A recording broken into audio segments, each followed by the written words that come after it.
Hello, Richard from budgetguitarist.com. Today we're going to set up this PRS SE Custom 24. Got my toolkit here.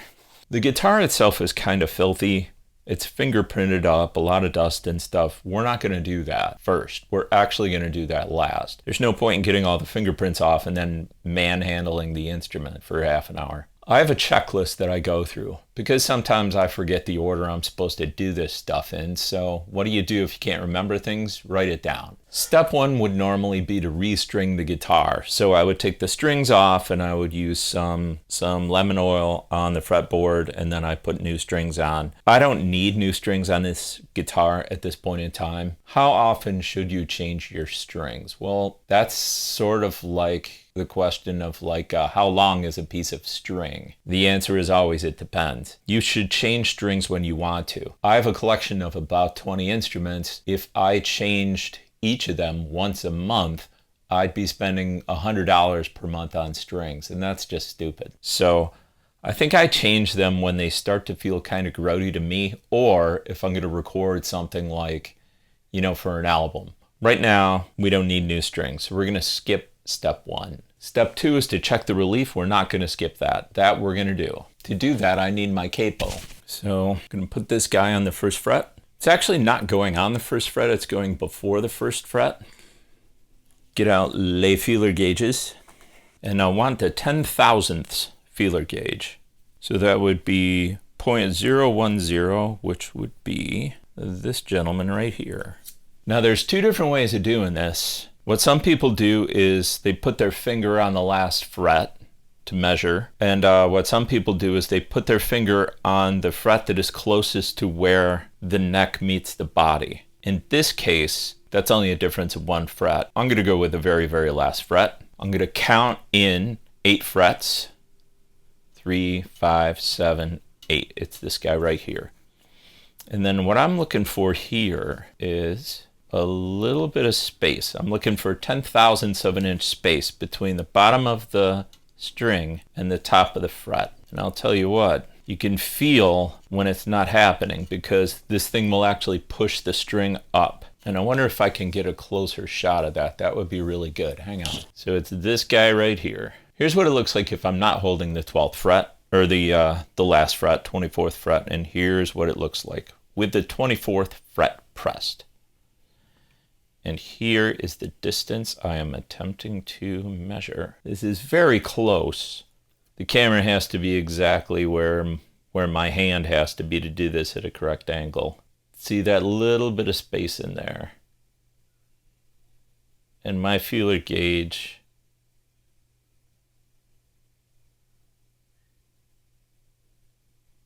I am just barely raising the string. Just barely, but it's enough to tell me that I need a little bit more relief. I want to increase that space, so I want to kind of bow the neck a little bit is what I want to do. So I'm going to do that by loosening the truss rod. So first, I need to take that screw out. This screw right here I got to take out.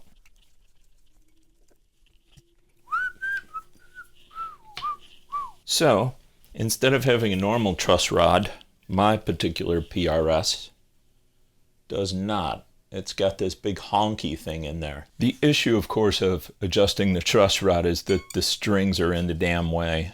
So what I'll have to do is loosen the 2 middle strings.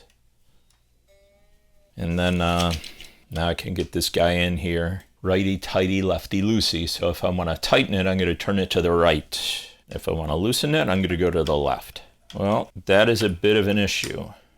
Wrong size. There we go. That's the right one. It's probably why I put the blue tape around it to remember that it's the correct one. Okay, so righty tighty, lefty loosey. Left would be that way. Left. Okay. All right, and that's not much. That's equivalent to a 1/4 turn. So tune it back up, roughly.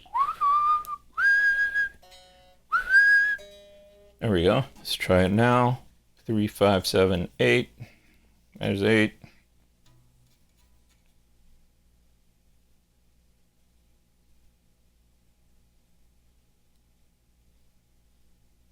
Yeah, that's better.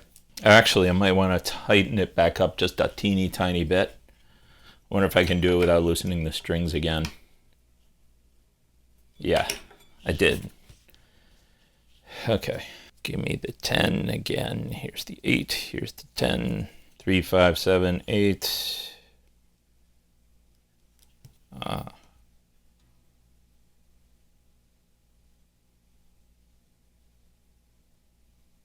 Yeah. Good. Truss rod's done. Now that that's done, I can proceed on to the next step, which normally would be the trem setup. That's a whole nother topic. Basically, I've got this thing. I'll show you where I have the springs. I got 3 hefty springs on here, and they are pretty darn tight. So it's possible for me to use this. I can go down a little bit if I muscle it. Like it's kind of difficult, but can't really go up. This is not floating.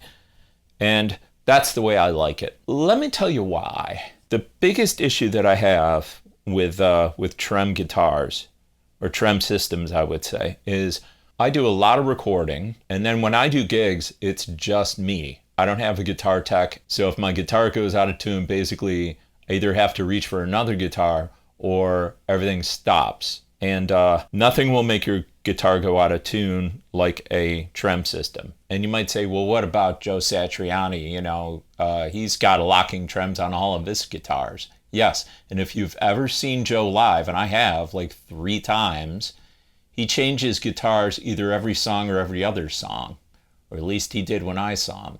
So there's always that fine tuning going on. I don't use the bar enough to justify that. So in general, I don't use a bar.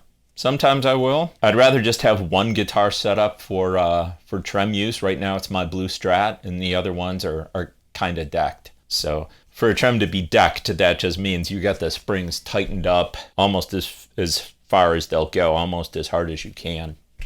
So that would be next, but we're not doing that. Now we get to the action, which is where the Baroque string action ruler comes into effect.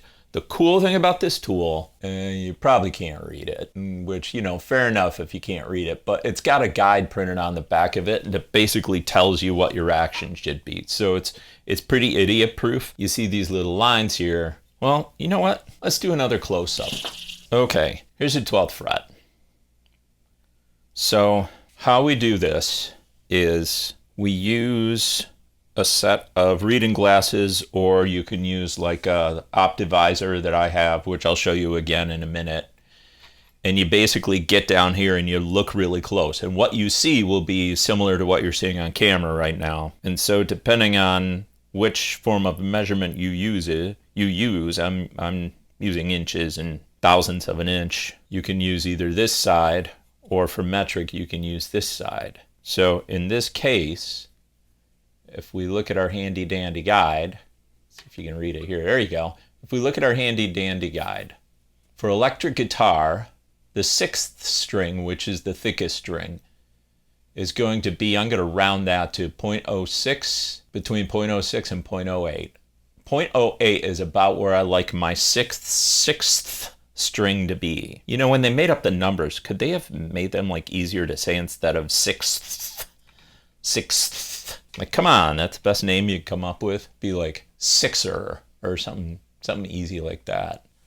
So the fret we're looking at, by the way, is this one here. Not this one, but this one here, because this is the 12th fret. If you're playing it, then this is the fret, and that's what we're measuring. We're measuring right there at that 12th fret. And we are measuring the distance from the top of the fret to the bottom of the string. So see how for 50 there's a gap there? For 60, there's a little gap there. For 70, the line is, let's see if there's a gap. You can always like lift the string and then put it back down. There is a gap there at 70. It's hard to see. 80, lift the string. This is actually a little bit lower than 80. This is a little lower than 80. 80 would be maybe there. So this action is a little lower than I would normally want it. And then conversely over here, which you're not going to be able to see because the camera's on the wrong side, well, let's fix that. Here's the fret in question. Wonder why there's not 2 dots here? Because it's the underside of the neck, and you're not going to see the underside of the neck if you're a right-handed player playing a right-hand guitar. Fascinating, right? So for here, we would want about 0.06. And remember, it is this fret right here. We're looking for 6. And as you can see, it is actually not 6. It is actually more like 7. So I actually want to try to pull the action down here for this guy. How do we do that? Oh, look, my mic wire is not tucked under my shirt. I don't believe it. All right, that's Vinnie Barbarino, in case anybody was wondering. I want the string to be lower, which means I want this saddle right here to be lower, which means I'm going to have to find the correct hex wrench to stick in there. So I go to my little collection here. There's the guy. All right, put on my Optivisor. See how this looks? So then I can get down here. I'm looking for 6. This is still too high. Too high. Too high. So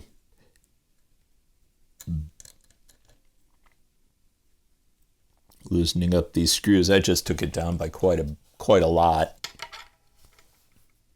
Perfect. Now let me show you something.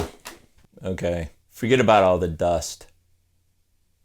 What you want to do with these guys is you want to make sure that the tops of your saddles are parallel. Do not slant them.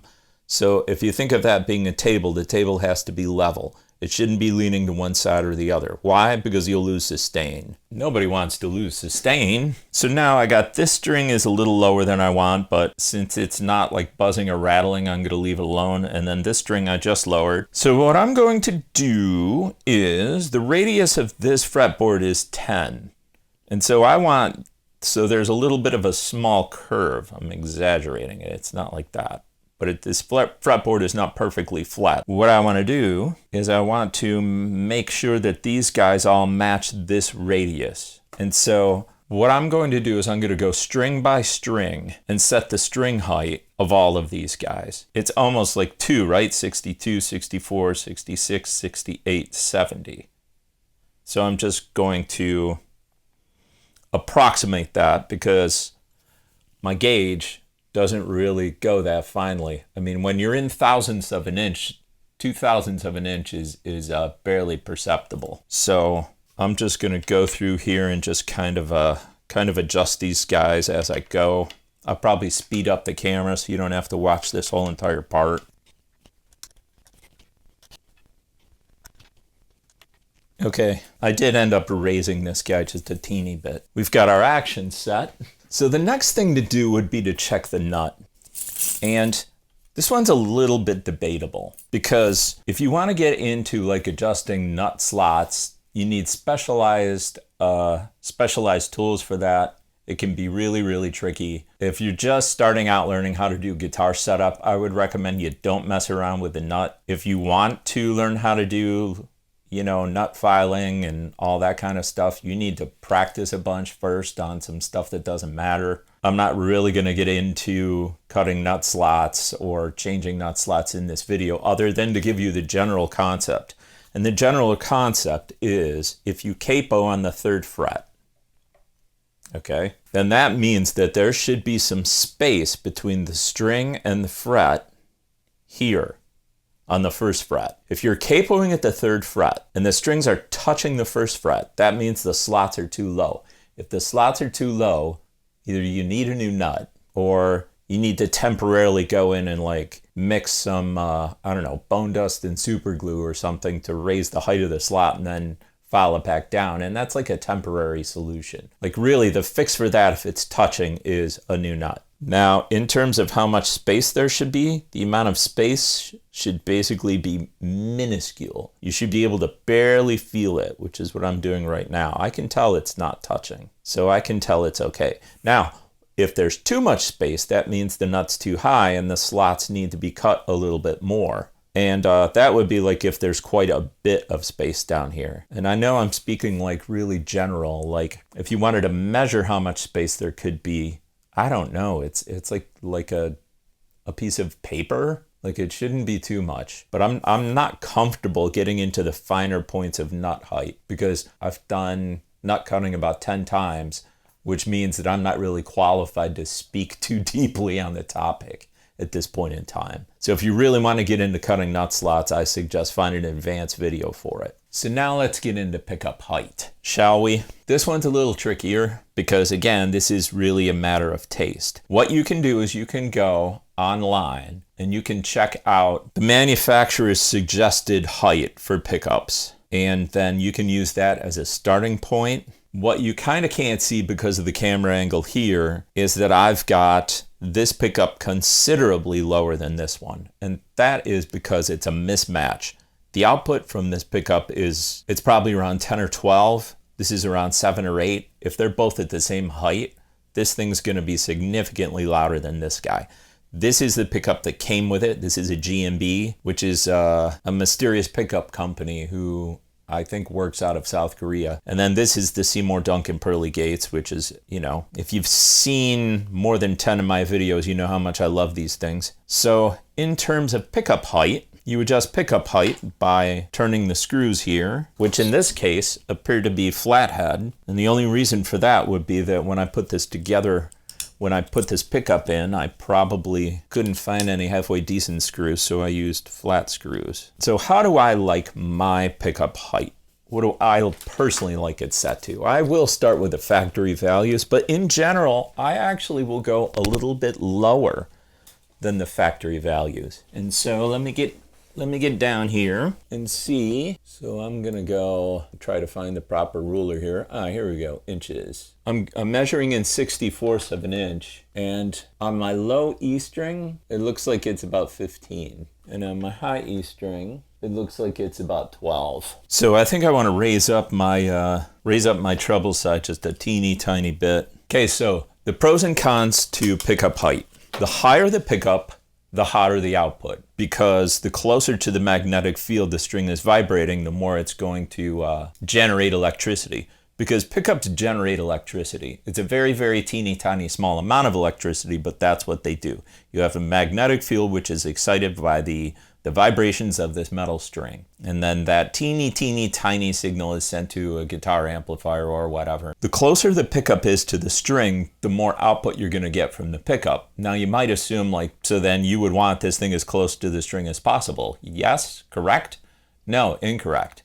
Because what also happens is the magnetic field generated by the pickup will slow the vibrations of the string. What happens when you have a strong magnet and you put a piece of metal near it?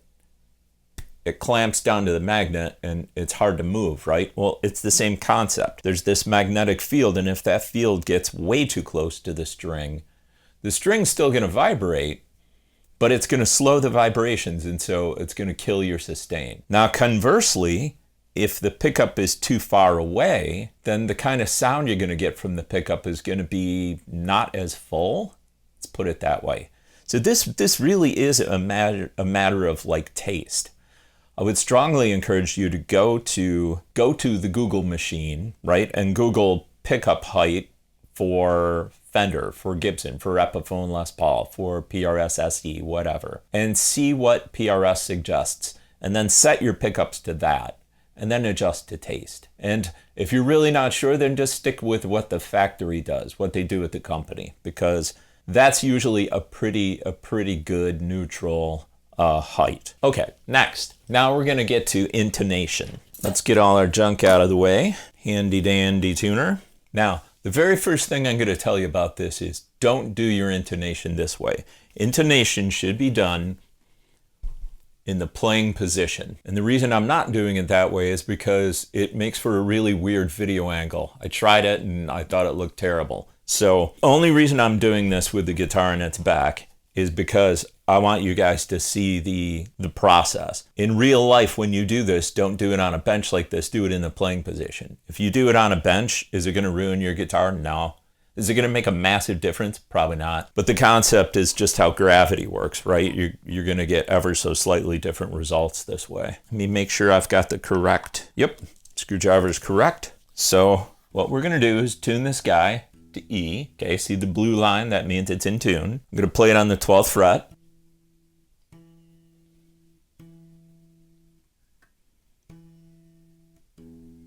So basically, when I'm playing an octave up, it should still be in tune. And it is. Let's do A. It could very well be that this guitar is already correctly set up and there's not going to be an example for me to show you. And if that's the case, I'll make one. Next string. All right. Aha. So there's my G. See, G's in tune. The octave is a teeny bit sharp. So this is a little sharp. That means I have to adjust this saddle right here. Sharp means the string is too short, right? Short, sharp. Because the shorter a string is, the higher the pitch. That's why a mandolin, you think about a mandolin, the strings are like this long and it's super high in pitch. You think about a bass guitar, the strings are like this long, it's lower in pitch. So if we have a note that is too sharp, that means we want to lengthen the string, which means we want to take this saddle here and move it that way. So gonna detune the string a bit. If you don't detune the string when you move the saddle, you can break the string. There's other bad things that can happen. It's just a good idea. So I'm just going to turn this to the right and move it just a teeny amount, and then I'm gonna tune it back up. Perfect. Next string, I want a B. There's a B. It's my B. That's in tune. This is a really well-made guitar.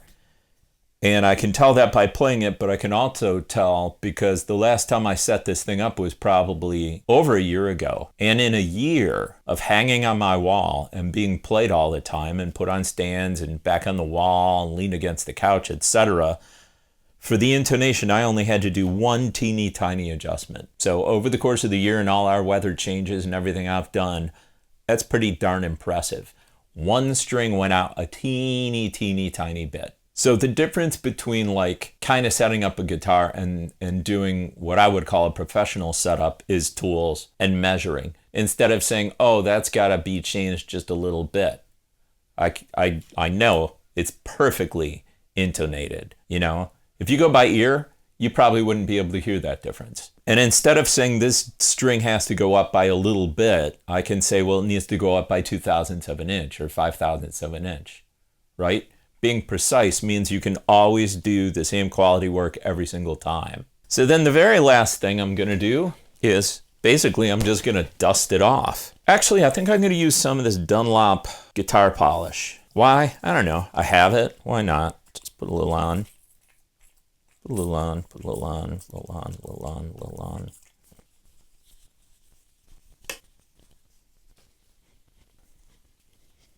It's hard to get in these little positions over here. I wonder. Oh, geez, Ricky. Obviously, I wasn't built for this task.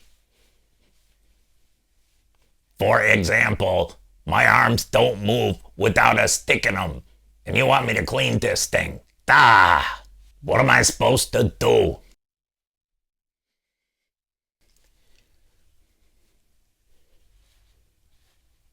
You happy?